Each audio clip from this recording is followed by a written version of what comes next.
Vamos começar então com o primeiro exemplo. Sempre tem que haver uma ação iniciadora do fluxo, certo?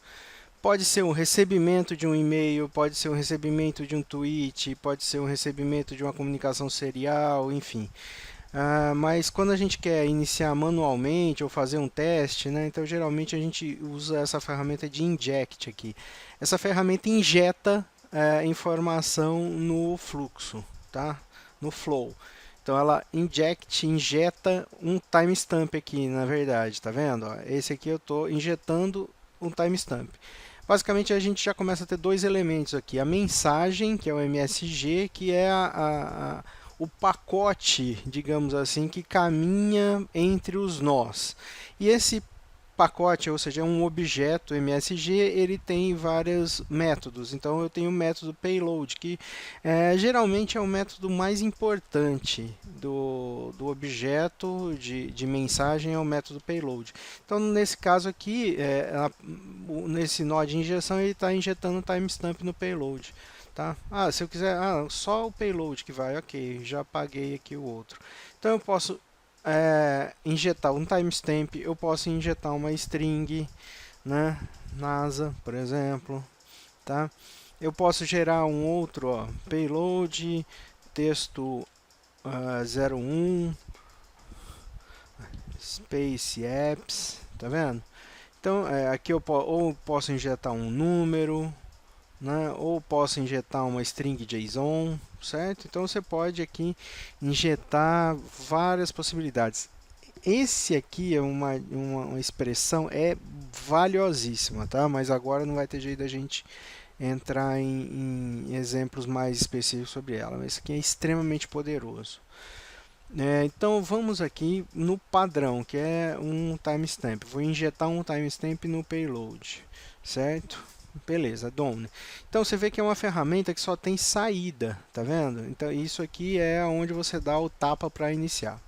E vamos colocar aqui, por exemplo, um nó de debug. O nó de debug é um nó que mostra as informações, que dá uma saída para que você consiga debugar o que está acontecendo. Então eu ligo a saída de um com a entrada de outro, né? E faço o deploy. Então tá vendo? As bolinhas azuis sumiram, significa que ele já está entregue.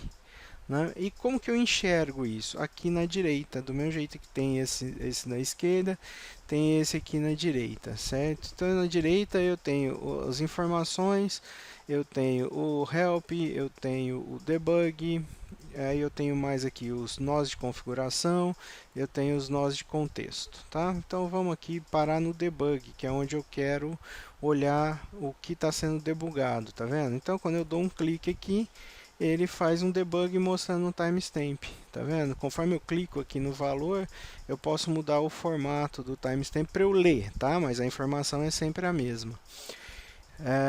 Quando eu venho aqui, ó, no nó, eu vejo que nó que gerou essa mensagem de debug, ó. Quando eu cliquei aqui, ó, tá vendo? O nó que gerou a mensagem, ele rola um blink nele, né? Rola mostra quem é esse cara, tá? Então, eu estou mostrando o payload da mensagem, tá vendo? Que só veio a mensagem payload, ele está dizendo que é um número e que é esse número aqui.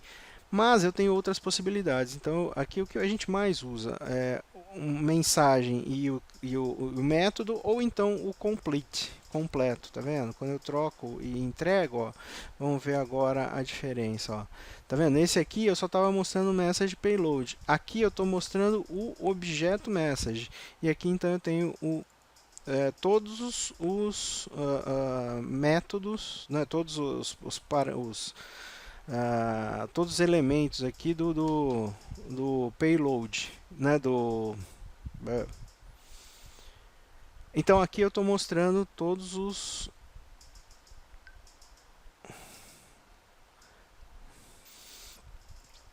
então aqui eu estou mostrando todos elementos que esse objeto tem. Então, por exemplo, no caso desse MSG aqui, ele tem simplesmente dois. Aqui eu estava só mostrando o payload, né? Mas aqui eu estou mostrando um outro que existe também, que é um tal de underline MSG ID, que existe em todas as mensagens. Cada mensagem tem um MSG ID diferente. Tá vendo que esse MSG ID é diferente desse? Então, para você quiser gerar aí alguma sequência, né, você pode usar essa propriedade aqui do método, né? E aqui o payload também variou porque é um payload de um timestamp, né? Então, se eu quiser variar isso aqui, eu também posso adicionar mais um, que é a mensagem controle, por exemplo. Eu estou gerando uma outra propriedade do objeto, né? Que eu mando aqui NASA Space Apps, por exemplo, né? Então, agora eu estou aumentando as propriedades que vão ser injetadas, ó. Então, quando eu injetar de novo, né? Aqui o payload vai mudar porque foi um outro horário, mas o controle sempre fica o mesmo, né? Então, olha aqui com a NASA Space Apps. Então, assim que funciona. O inject geralmente é para você dar um tapa e iniciar alguma funcionalidade. E o debug é para você conseguir debugar, enxergar o que está acontecendo.